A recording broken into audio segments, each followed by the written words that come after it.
What's up, everybody? Welcome to the Capitalist Corner. I am Mark Pellegrino, your host, and also the chairman of the American Capitalist Party, along with my co-host and the vice chair of the American Capitalist Party, Michael Liebowitz, who is also the host of his own show, The Rational Egoist, bringing us awesome takes on pretty much every topic under the sun. Any new topics under the sun that we can... Just the same one as yesterday. We have Andy Bernstein interviewing me. So if anybody's interested in learning about me, you can turn into that episode and find out. If you're not interested in learning about me, I understand. For a long time, I wasn't interested in learning about me either. Well, I think you would be a good case study for people because I think you're a perfect example of a self-made man. I think you're a great example of how philosophy can change your life. If you really feel, folks out there, like you're down in the dumps, you have no solutions, you don't know where to go, or if you feel like you keep engaging in negative behaviors that harm your life rather than help your life, I think watching this show may be a good inspiration for you because it might inspire you to get some philosophy. And that philosophy may help you to organize your thoughts. That philosophy may help you to solidify values, to understand the place of values in your life and how important it is to pursue values in order to be happy. And that self-esteem isn't something you just talk yourself into. It's something you work your way into by living according to your values, by having integrity. All of those things are called virtues, folks, and virtues, I think, have a bad rap in the world because virtues, for most, I think, thought systems are ways of restraining your animal nature, but virtues in objectivism are ways of living. They're tools for behavior. They're tools to help you live a rational and fulfilled life. That's one of the things I love about objectivism is virtues are actually fun to practice. They're not something that inhibit your life. They're something that enhances your life.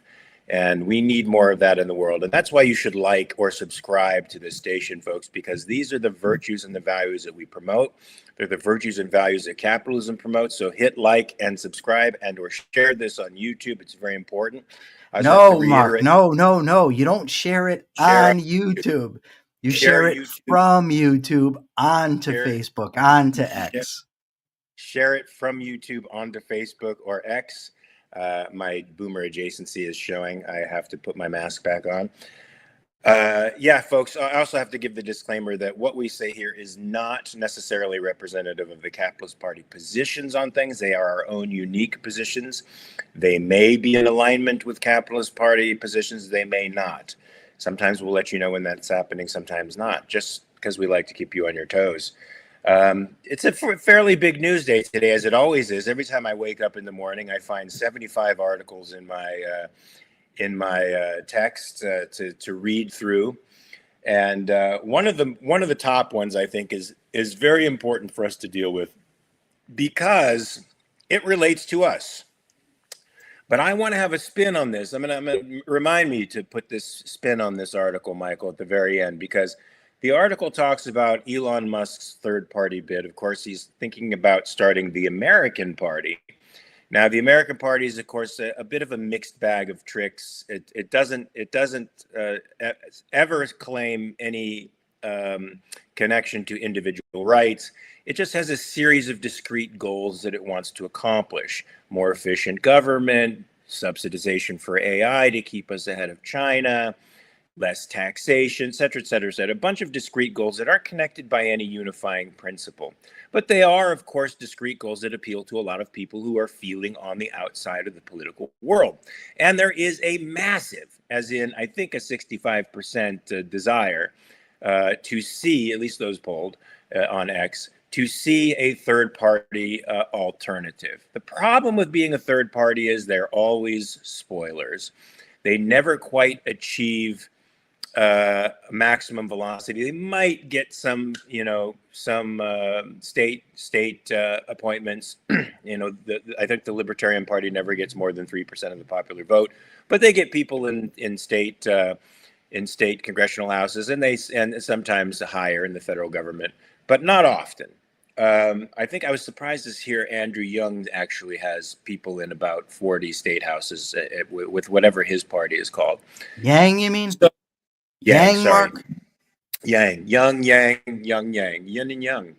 The man who endorses universal basic income. Yes. Let's put it that way. So I'm sure there's lots of folks who liked the gravy train, and this appeals to people who are sort of inured to the statist idea that the state is supposed to actually look out for you and provide for you. They forget that the state is just the middleman for taking things from the productive and giving them to other folks. But anyway, there's lots of hurdles to overcome as a third party. Many of them, logistical, of course, because people are sort of imbued with the notion that the two-party system just has to be. That's the only possibility that exists out there. So you have to fight that prejudice on the part of the main population, but you also have to go through a lot of political hurdles to get on a ballot. And in some cases, those hurdles cost millions and millions of dollars. And what wasn't mentioned in the article was how the duopoly goes after you legally. So once you're registered with the FEC, the duopoly they commit acts of lawfare against you in an attempt to keep you out of the competitive arena. But Michael, what do you think about this third-party bid that Elon Musk may be going for? Do you think it's also a discrete bunch of policies that aren't unified by any principles, really?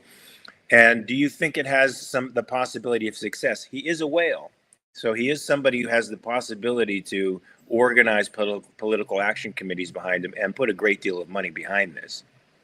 Well, you mentioned, for instance, the Libertarian Party. Now, the Libertarian Party, I believe, came out in 70, 71, around that period. So you're talking it's 55, 54, 55 years old.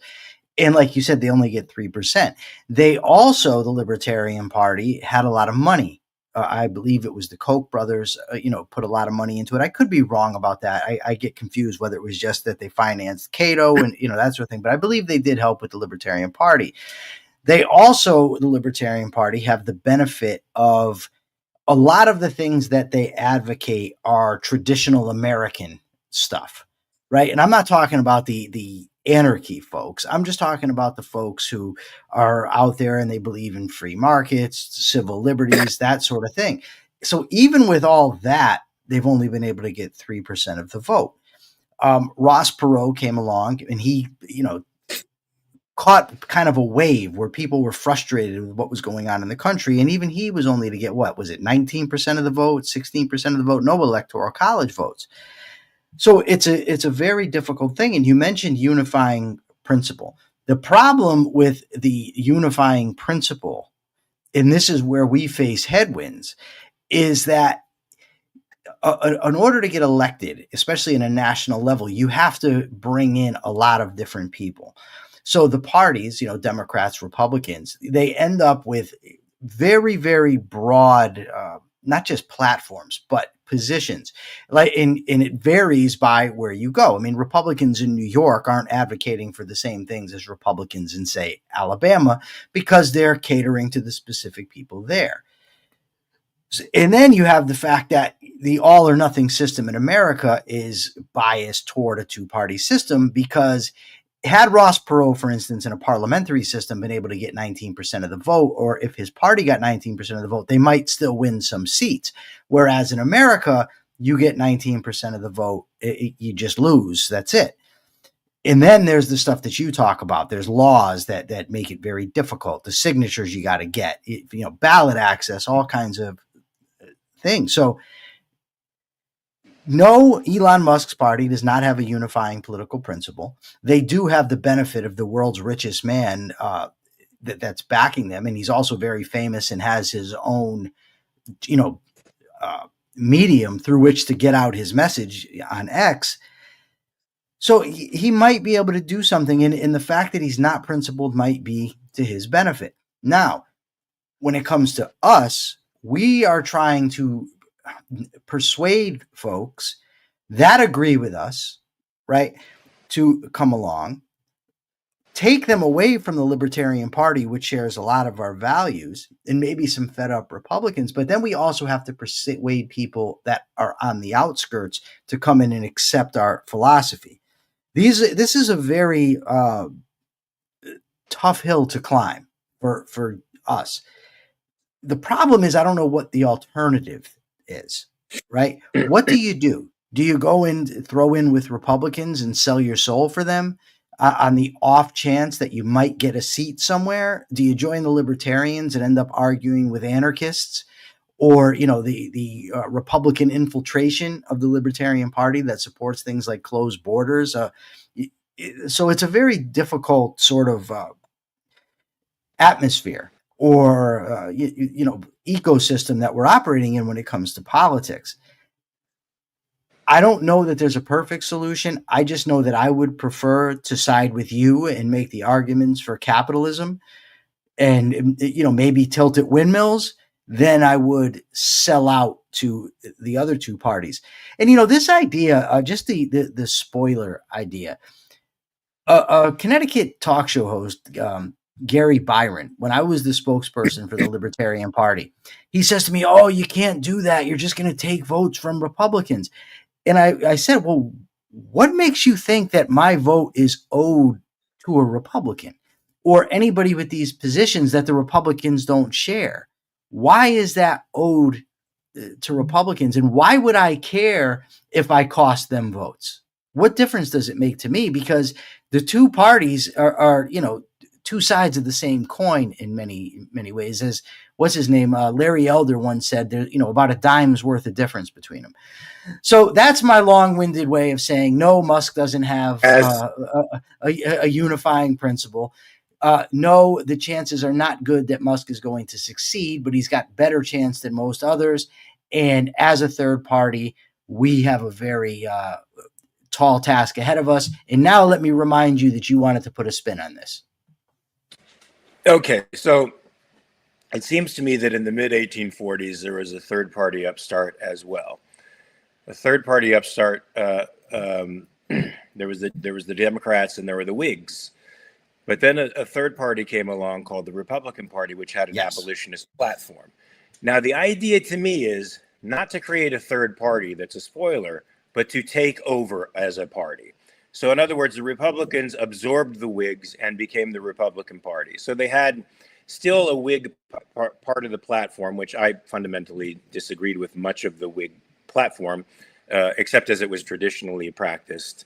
But, there were aspects of the Whig platform that believed in many of the things that the modern Democrats believe in, which is use of government funds to, build infrastructure, stuff like that.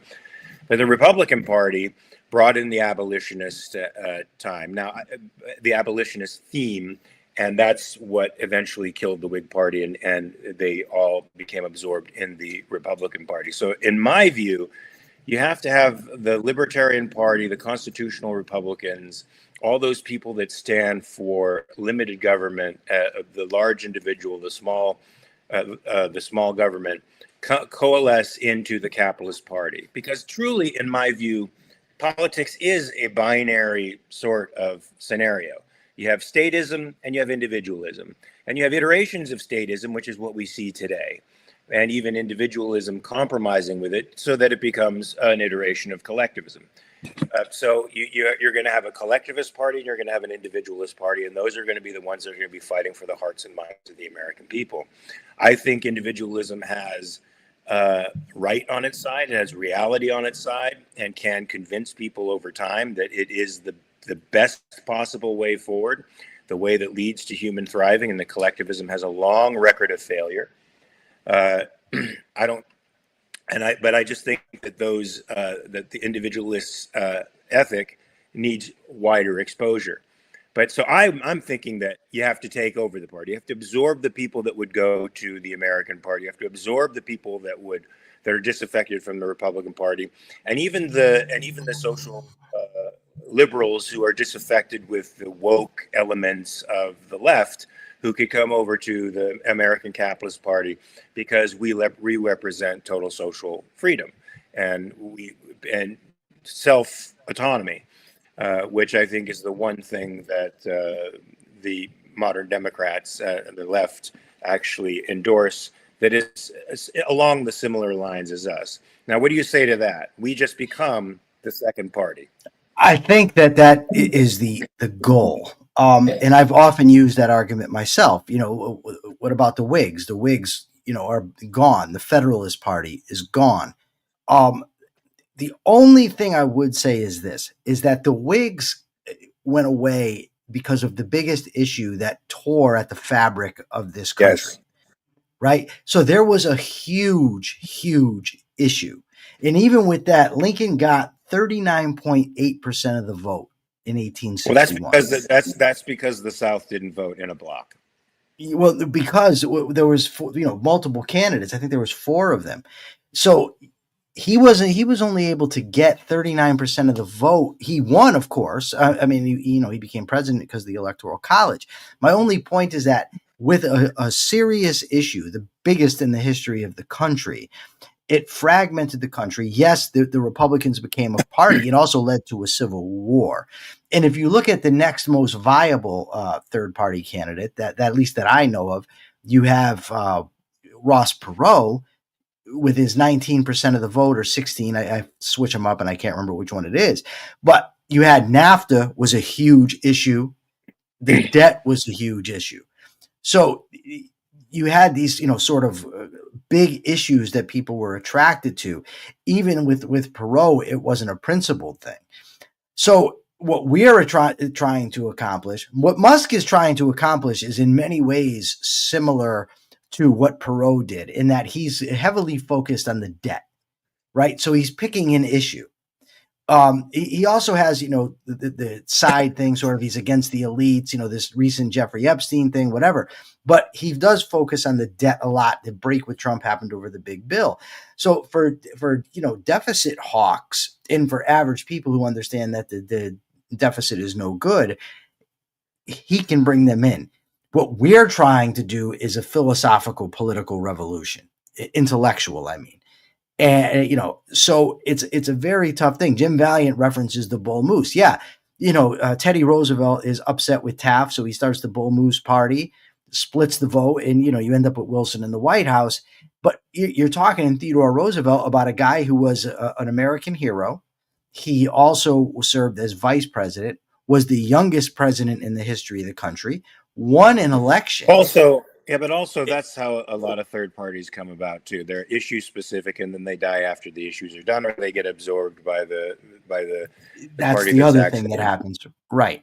But that's not what we are. We actually are trying to change, I think, the philosophical face of the culture, and that will enable, I think, our party to actually have more purchase. So James Valiant also said there was a surging cultural movement against slavery before there was a Republican Party. And I might add that cultural movement started immediately after the passage of the Declaration of Independence, because half of the states of half of the colonies made it illegal.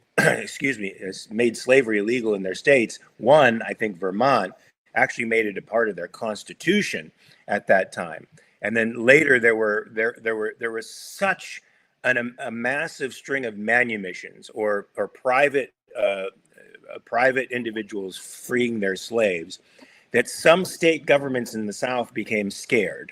They were afraid that all of these freed slaves, now left to their own devices, were going to become a threat to them. Of course, when you enslave people, you expect them to be angry and to want to exact revenge against you. So they then made it outlawed private manumissions, and made every single act of a private individual to free his slave subject to legislative oversight. So actually, you had to submit your forms to the legislature, who would approve or disapprove of the manumission at the time. So that curtailed that wave of liberty that happened immediately following the Declaration of Independence and all the way into the mid 1800s. And then, of course, there was the battle between Lincoln and Douglas, which attempted to establish lines between slavery and the end of slavery. And of course, there was bloody Kansas. There was a great degree of struggle in the conscience of America that became physical well before the Civil War happened. And mind you, let me just add one thing, is that issue, which when the Republican Party got in, the Republicans weren't even abolitionists. their position was Right. that slavery can't spread. And that, caused an uproar in the Civil War. But Jim's comment is vital. I think it's very important because he talked about how there was a cultural upheaval that led to the Republicans, the slavery issue. We don't have that. So as the American Capitalist Party, we're trying to do a few things at once. We're trying to change the philosophical outlook or the philosophical culture. But not only that, but then you have to convince the people with the new philosophy that a new political party is the way to go, not just attempt to influence the other parties. It's a very tall task. But as I said, as somebody that's an avid advocate for freedom, for capitalism, individual rights, I don't know that there's a better option. I don't think there is, which is, why I'm here with you. I certainly agree with you. We have a tall task in front of us, but so did the founding fathers. Not as tall, because I think the culture in general accepted individualism implicitly, whether they knew it explicitly or not. So I'm hoping that we can convince, through the capitalist digital army, Elon Musk to take a look at our program and to entertain it, at least, because a whale like him, with multi-billions of dollars of influence and access to political action committees that could spend millions upon millions of dollars, can help get out a message.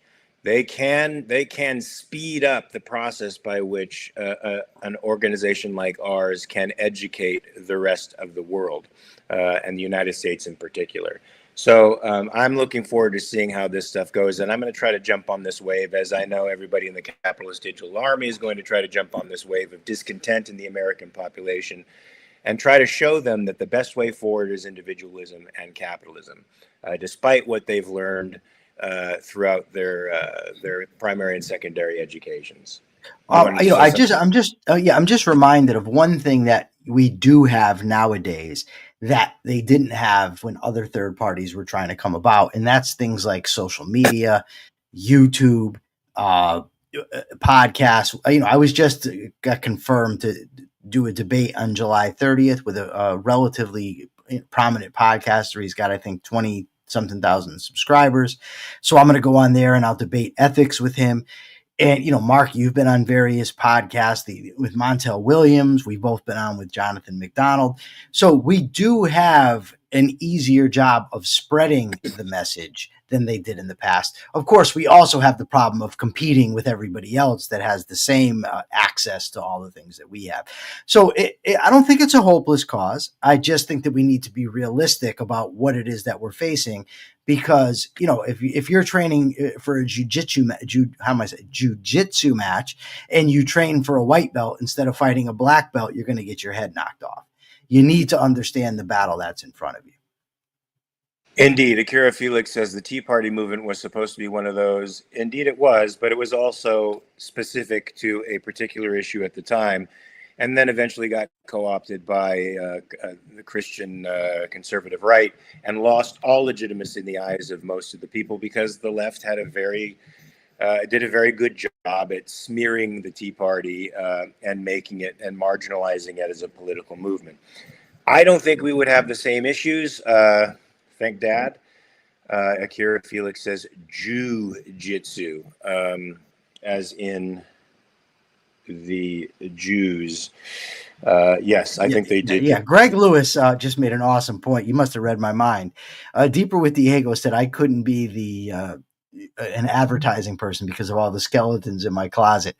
And Greg Lewis points out, look at Michael's recent podcast.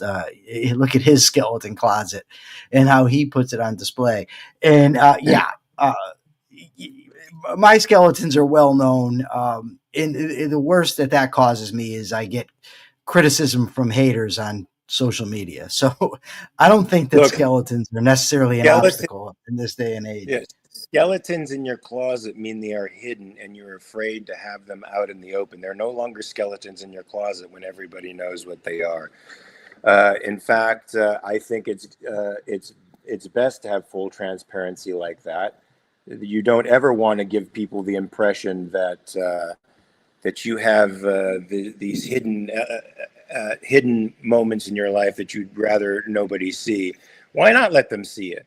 If anything, it shows that you as a human being have evolved beyond where you were when you were 19 or 20 years of age, as I hope everyone does. Also by being open, you take power away from these people. Yes. Every few months, when I'm introduced to a new platform or a new area or new adversaries, somebody comes up and wants to talk about my criminal history, and they'll bring up my case. What I usually do in those cases, I go get a copy of my case and post it and say, "Here, read. Go ahead."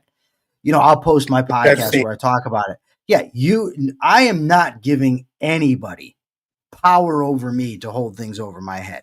I'm transparent. Look, you don't like me. You don't like me. That's fine. I'm going to move and I'm going to succeed regardless of your opposition. So you can hate me all you want. I'm not going to lie about who I am or what I've done.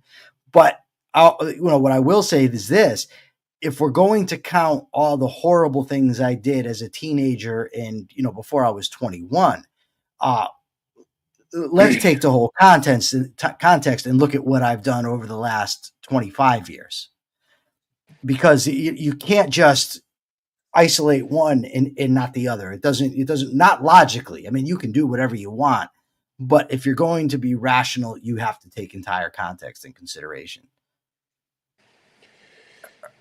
Indeed, right? Indeed, the context does Indeed. matter. So we have another issue here with Mr. Trump. Mr. President Trump is just starting to have his come to Jesus moment with Putin. According to the Epoch Times, Trump is losing patience with Russia. He's finally losing patience with Russia. Now, what do you think this is really about, Michael? Because it drives me batty, because this reminds me of all the people that endorsed Trump that are now so surprised that he's behaving like Trump. They're really upset about it, when anybody could have told them what was going to happen. At least broadly, you could have at least predicted inconsistency in mass rights violations. So Trump, who claimed he was going to end this war, what did he say, in a week? I don't know, in a month, is now saying, "Oh my God, Putin, what a bad guy." Like, dude, are you serious? Next, are you going to tell us how difficult it is to negotiate with Hamas? Like, I mean, it's just so crazy. But I mean, ultimately, I don't know. Did he think that he could, cajole yes, Putin? Is yes, that what he thought? Yeah, as yes. a narcissist, he probably did. He probably thought he is just that convincing and could have accomplished all this. So, that's what I we think have. he felt. Look, he projects himself onto the world. So we definitely know that when Bibi Netanyahu passed that letter over to him of recommendation for the Nobel Peace Prize, that melted Trump's heart. When the European Union says "Daddy" to him, he loves it. He revels in it, and suddenly the European Union isn't a rogues gallery. It's a group of people who are actually now good. Now, I'm sure Putin flattered him in the past, and he thought he had a relationship and a certain amount of power over him, because that's what grandiose people think.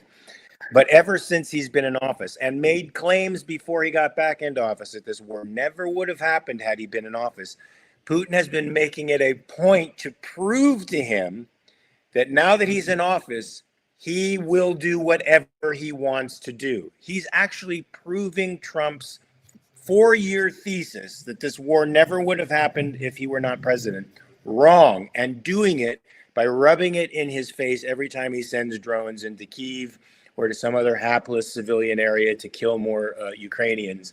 That's what he's proving to Trump.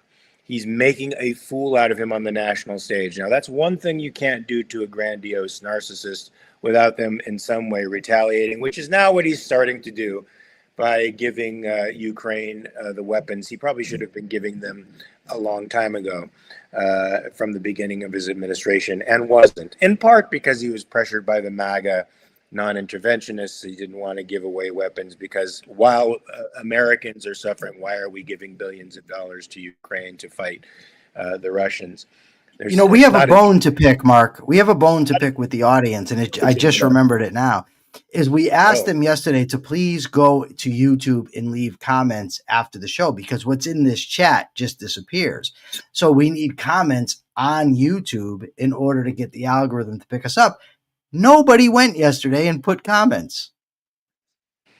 I have to give a shout out to our audience for their loyalty and fidelity and not showing up when we needed you. Thank you very much. Can you please hit the like and subscribe button anyway? And could you please share this through YouTube? And while you're there sharing it through YouTube, why not make a comment or two? It doesn't matter if it's bad. You No, could but have just say commented good on. job. Good job. You could say good job. You could say you liked the Gothic horror bit. You could say anything. The algorithm, I don't think, makes distinctions. All it knows is that you are talking about us, and that is important. It's important to increase our reach. If you Oh, believe they're this, saying they couldn't do it. That comments were switched off. Oh, let me go investigate this. Let's well, that's see. likely because we are in dire need of a producer who needs to understand how to operate social media. So Trump is losing patience. He's now having productive conversations with the president of the Ukraine, which are centering around, of course, giving them more weapons so that they can defend themselves adequately against Russia. I think Russia is on the ropes in so many ways. I think this is a perfect opportunity to put Russia back in the dustbin of history. And we have to take this opportunity now. The geopolitical world is changing right now as a result of some of the stuff we've done, albeit half-assed. I acknowledge that, Michael, half-assed. It has sent some of the enemies of America and the enemies of Western civilization scurrying for answers that I don't think they'll be able to get. Given the structure of their governments, they're just not epistemically equipped to make the kinds of adjustments that they have to make to us. Here's my problem, Mark. Here's my problem with that. Yeah. Oh, wow. This guy says there's a live chat replay as well. I didn't know that either. See, we do need a producer. The problem I have, and this is kind of where, when Scott Schiff, the comments are on right now, by the way. Sometimes they go off. I have no idea why. But when someone like Scott Schiff says that Trump is fighting the left, or when Mark just said, and I know you didn't mean it the way that he does, but I just want to use it as a segue to a comment, that the enemies of Western civilization are sent scurrying. But to me, the MAGA ideology is anti-Western civilization. Western civilization, at least the values that were incorporated into the idea of America, are capitalism, freedom, individual rights. The MAGA movement is not for those things. And so, yes, the enemies of America, might be left not knowing what to do, but there's no coherent individualist philosophy that's being implemented or taking root here at home. Absolutely, I agree with that. I also agree with something Ray said. Trump is left with a coat of red paint. I totally agree with that. I do think he's on the political left. And look, Michael, the fact that all of these geopolitical events are happening simultaneously seems to be a confluence of forces that are just sort of luck, if you want to call it that. It's just sort of landing in his lap. But the question is, does he know what to do with them? At the moment, he appears not to know what to do with them. But the right certainly thinks he has the strength and the foresight to be able to capitalize on these geopolitical events in a way that works in favor of America and hobbling its political enemies. Look, here's another. What were you going to say?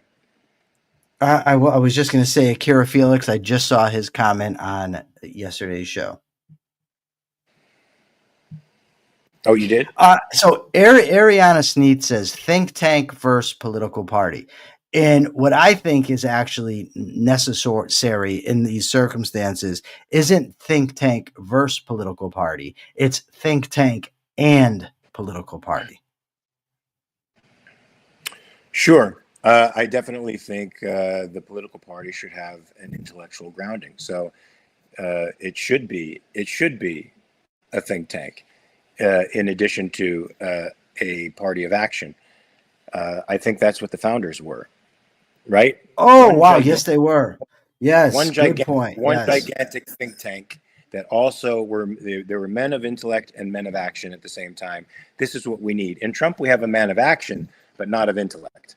Yes. And unfortunately, his personality proclivities don't make him shrewd or wise either. So he doesn't surround himself with men who are smarter than him, who can actually help him overcome issues. Now, look, the cabinet formed, the first cabinets formed, or women, Mark, or women. The first cabinets formed because I think President Washington understood that he needed advisors and counselors in order to make executive decisions.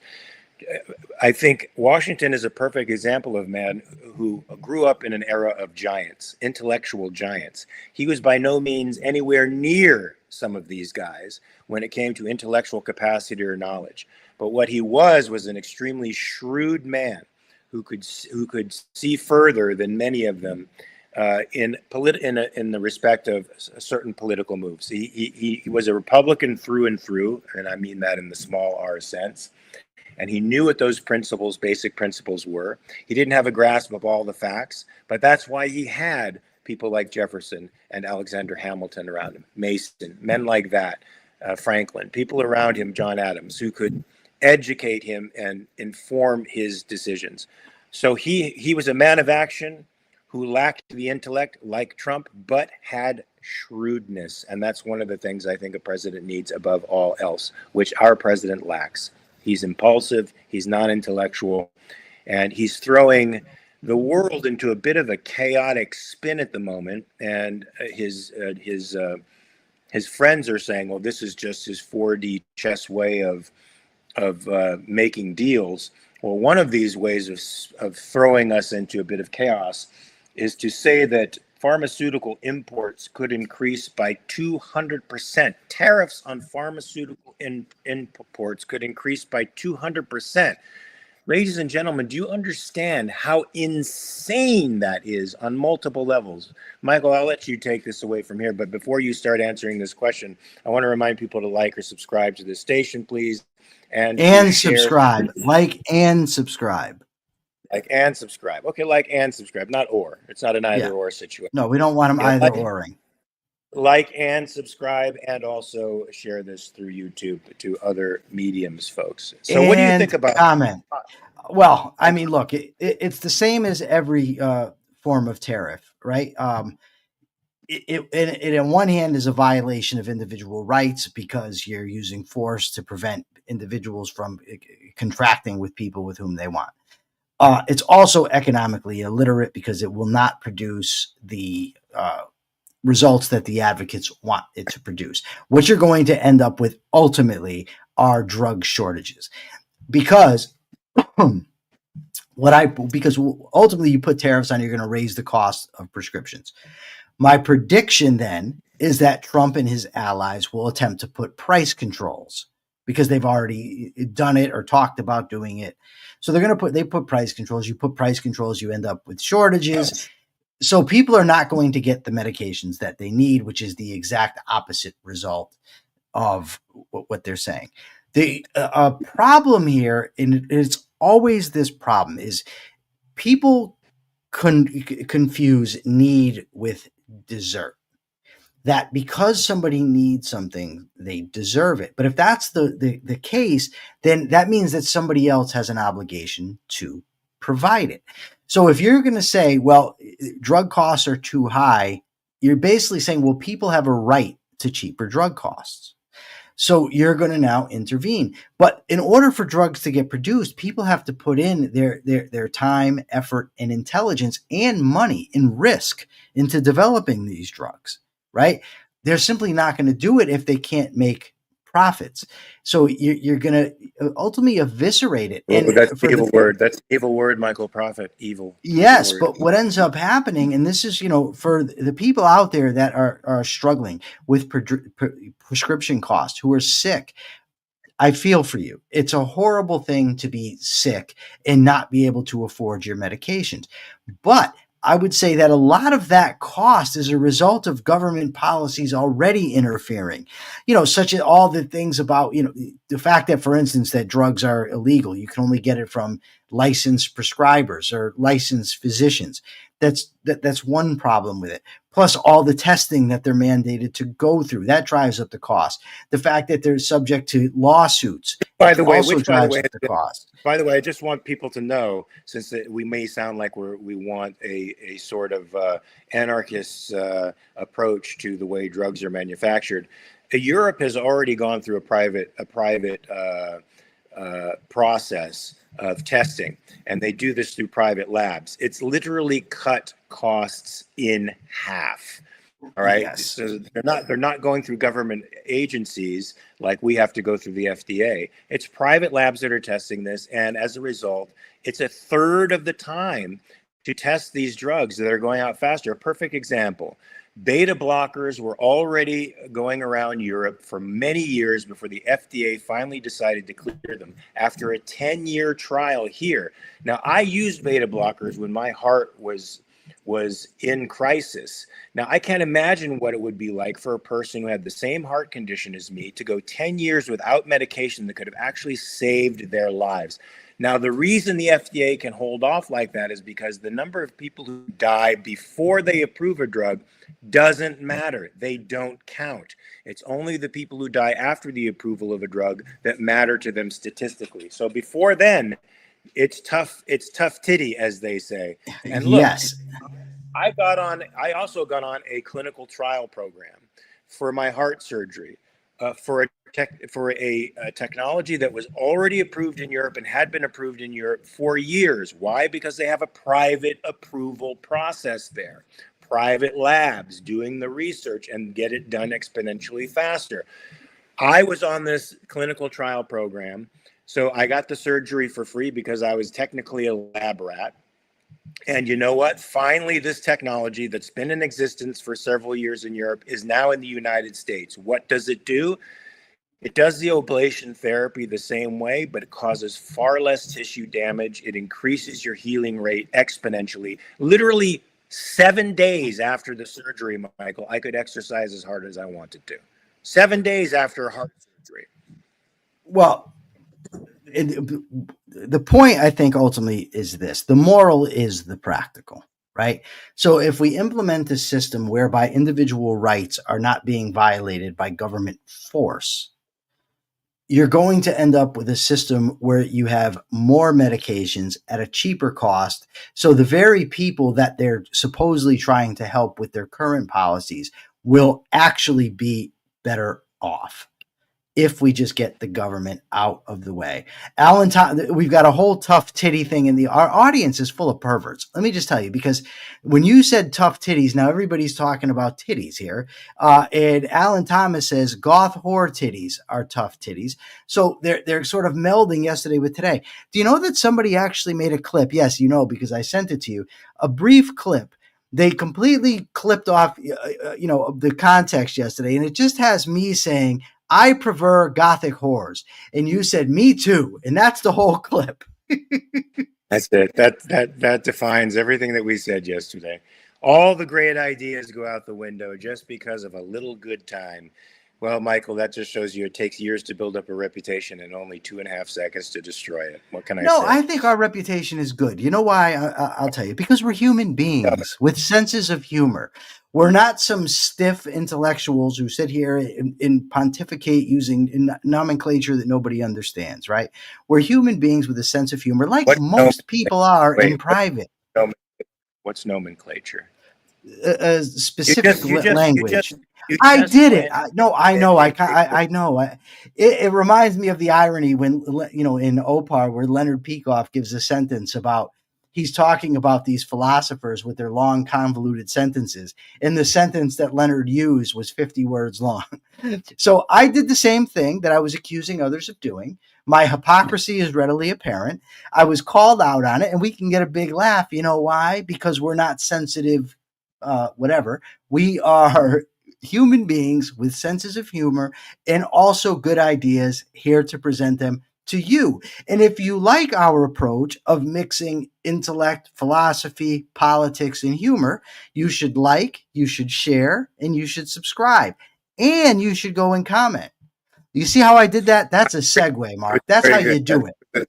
That Yeah, was a great segue, and I yeah, appreciate the spiciness that our yeah. conversations Yeah. sometimes have. And And by the way, I don't have next your all section, your highfalutin training. No, I didn't go to acting school. I don't have, advertisers and all that stuff. See, Mark has all that because Mark is a very no, wealthy, successful man.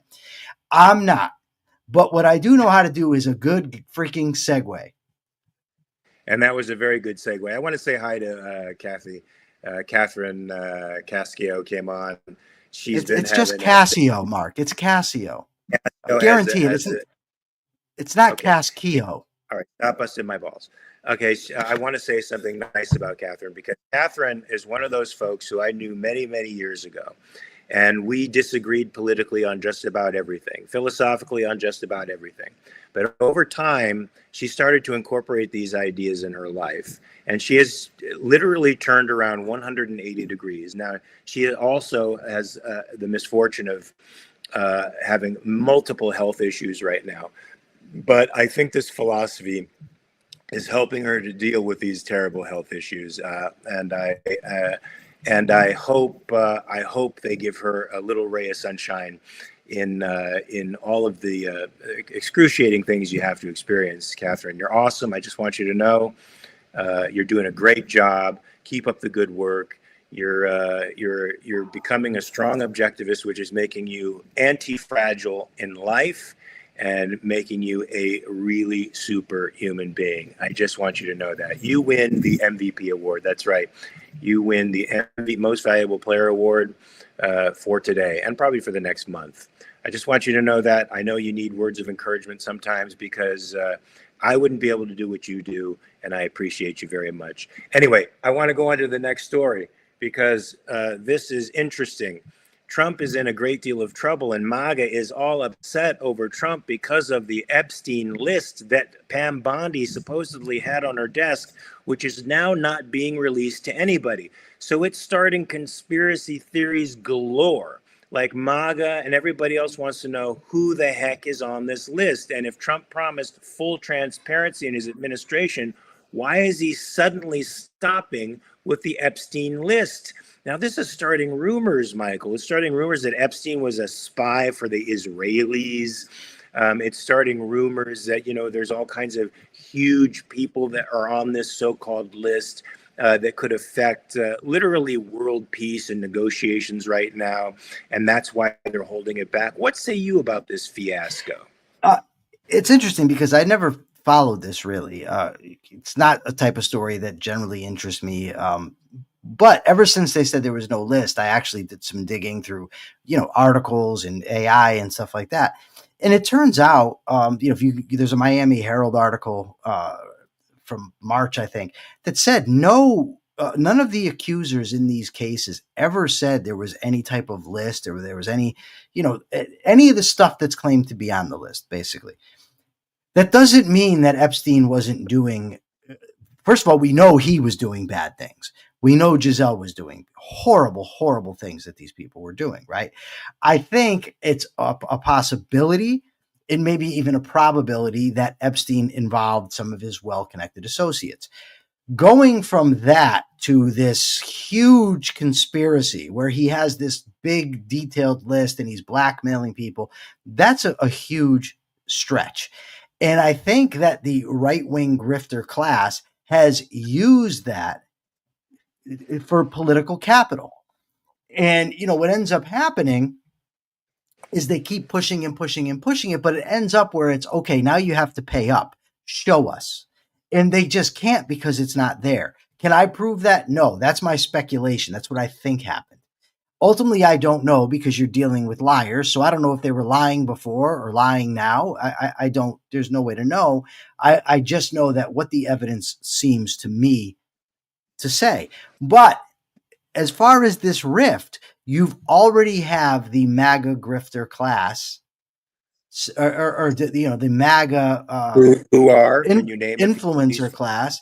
Well, this Vince Langman is one of them. He's online. Your Charlie Kirks, Ben Shapiro, Steve Bannon, Tucker Carlson, Candace Owens. So what we have already is Megyn Kelly is coming out and defending the idea that there's no list. Ben Shapiro already came out and defended the idea that there's no list. Vince Langman, the guy who is on X all the time with hundreds of thousands of followers, he's now out saying he understands, that there might not be a list. So they're already starting. So they're defending Pam Bondi's lie, basically. And already. Yeah. Now there are some that are currently pushing back against that. Your Tucker Carlson's, your Steve Bannon's, your Dave Smith's. How long they'll continue to push, I don't know. Glenn Beck. What is Dave Smith saying about this? Oh, it's an international pedophile ring that's being covered up by the government. He has no doubt about that. How people can become so certain about these things, I don't know. I don't even know if they are that certain or if they're just. I was trying to do something else. It didn't work here. So it's funny because they seem to want to endow the most incompetent institution on the planet with omnipotence and omniscience, right? Because it's hard for them to grasp the fact that something so large and so powerful can be so stupid and weak at the same time. And so they have to try to supply it with a power and a potency that it does not in fact possess. But I'm for the Occam's razor thing, man. I think the simplest solution is probably the right solution. And I'm going with Ariana, who says, imagine that, liars lied. Shocking. Yeah, they lied. They lied to get political capital. There's probably nothing there. There's no there there. And this reminds me of the conversation. This is something I forgot to say yesterday when you were talking about the incompetence in prisons. And I was like, and they say, well, the monitors that were supposed to be monitoring his jail cell because he was on 24-hour suicide watch suddenly stopped. Nobody was paying attention. It's like, there's got to be something to that. There can also be just rabid incompetence and nobody was really fucking paying attention, because that's sort of the way it really works in the government world. And you've experienced that from being in prison, how utterly and totally incompetent.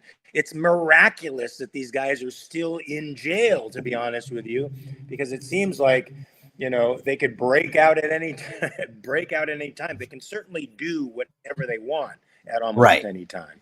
A lot of the inmates in prison when we had COVID, that the DOC was doing such a bad job of protecting us from COVID. I mean, I can't get into it right now. It's just a lot of dumb policies that they had. That a lot of inmates would say things like, oh my God, they're intentionally doing this. They're intentionally spreading COVID throughout the prison. And I said, listen, these people can't even get the rec schedule correct, right? They're not implementing some mass conspiracy. Have you ever talked to these people? Just go have a conversation with DOC staff. Just talk to them for a little bit and then come back and tell me that you think they're implementing a mass sort of conspiracy. And the same thing applies to government. I mean, Ted Kennedy back in the during the 2000 election, or when it was Al Gore and what the hell's his name from Connecticut, Lieberman, and Ted Kennedy comes on and says, we have our very own Mike McGuire and Sammy Sousar. He's referring to Mark McGuire and Sammy Sosa, but he gets up there and does it. Joe Biden on the stage tells a guy, come on, stand up. Let's see you. It's a guy in a wheelchair. This is the guy Biden. Biden said, Obama's a good case because he's black and he's well-groomed and clean. People that do and say dumb shit like that are not implementing these grand conspiracies. I'm sorry. They're just not. Absolutely impossible. Should we get to one more article before your capitalist thought of the day, or should we just do the capitalist thought of the day? I think you should do the capitalist thought of the day, since all the missing that you've done, but whatever. Really? Okay, this is a surprise. So I'll do it. I'll take the hit. I'll take it. That's okay. It's okay. I can do it if you're afraid. All right, what's the story? Oh! Now I lost. Oh my God! No, I could get right back to it. The story is the redefinition of racism, which has happened over the past 2 years. by the anti-racists. Yeah, I thought it was a very good story too. This is almost single-handedly driven me crazy over the last 10 years on social media because it's made discussion about actual racism impossible. And it literally fomented division and hatred and unhappiness. And you know what I found very interesting is that one of the primary advocates of this anti-racism, I'm forgetting his name at the moment, but he actually confessed to being utterly and totally unhappy all the time. Are you talking about Because Ibram X. Kendi? no, not Ibram X. Kendi. No, this is another guy. They don't mention Ibram X. Kendi in the article, surprisingly enough, as probably because the guy made millions with his anti-racism, and he's fairly happy in his villa somewhere in the Bahamas. Surprise, Mark! You can do 20 capitalist thoughts a day in a row, and Mike will still find a reason to declare it's your turn. Thank you, Robert. This is absolutely true. He's recognizing a reality here. But of course, this article traces the origins of the reframing of racism from simply a type of prejudice against people, an irrational sort of collectivism, to racism plus power. Now, that made the concept of racism the concept of that anybody can be racist because they're judging somebody by an immutable characteristic. In other words, a characteristic they can't change and as a result has nothing to do with ethics or morality and cannot be judged accordingly into something else. And it's framed in such a way as to suggest that since white people have dominance over various media, academia, punditry, the arts, and the political world, that they therefore have the power and are the only ones who can actually practice racism. Of course, this became a disastrous philosophy that still infects us to this day, but I think it's on the downswing. What do you think, Michael? Because I think it's caused so much violence, so much cultural decay, so much social decay, and people are finally getting sick of it. In fact, I think Trump is an example of people people Sure. saying, "I'm done. Let's put this guy in power because he'll do something about it." Well, yeah, it's backlash against false accusations of racism. Whereas I think racism is a problem, but you water it down and destroy it when you just say everything is racism, similar to when you inflate the currency, it becomes worthless. I've had this discussion numerous times in prison with guys who would, claim racism all the time. And I would say, when you attribute things to racism and it's obviously not, like if you have a job and you're doing terrible and you're sitting around doing nothing at work, as some of these guys are, and you get fired and then say it's because you're black, what you're doing is you're taking away from legitimate claims, right? Because there are legitimate claims. So that's Indeed. one thing. Go ahead. Go ahead. No, you go ahead. No, I had a friend who did that very same thing. He was fired from a show, a huge show that he got on his own.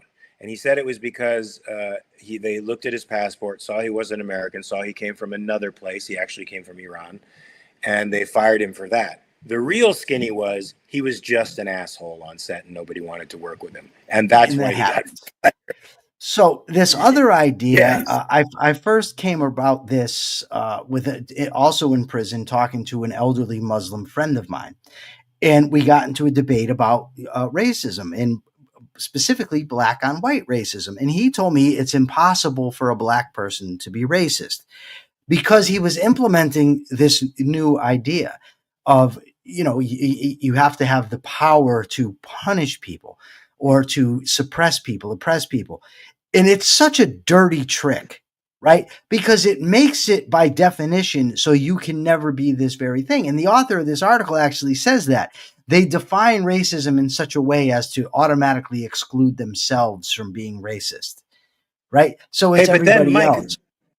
But then, Mike, that metric doesn't even matter because I've had this discussion with people as well. And I've said, okay, let's put this to the test. If I'm in a casting office with Oprah Winfrey, who has her own network and she's producing a show, and Spike Lee, who happens to be directing it and co-producing it, and I walk in there and they call me a racial slur, who has the freaking power in the room? Right. Are they then racist? And you know what people will say? No. They will Again, still say no. As powerful as these people are, they will still say no because to them it's a systemic issue. And so they have power and control over a small portion of the universe in their minds, but certainly right. not the whole, which somehow all white people do. It's an insane proposition. Wait a minute, I want to read this. I've got to say, since last week in Boston, the old expression "never meet your heroes" is still a lousy aphorism. Now that I've met both Michael and Mark, I can say firsthand, you should meet them. Thank you very much. I had a great time with you guys when I was out there, Robert, in old Michigan, I think it was, wasn't it? In Michigan. But you were great. It was great meeting you and your wife. You're awesome folks. They are awesome folks. I had a great time talking with them. It was actually Robert's wife, Amy, that notified me that the specific event, which was Rosie Ginsburg event, was free, which once I found out it was free, I'll go. You know? So I went. Yeah. It was a great time. We went out. We got something to eat with Robert, Amy, and the very wealthy Rosie Ginsburg.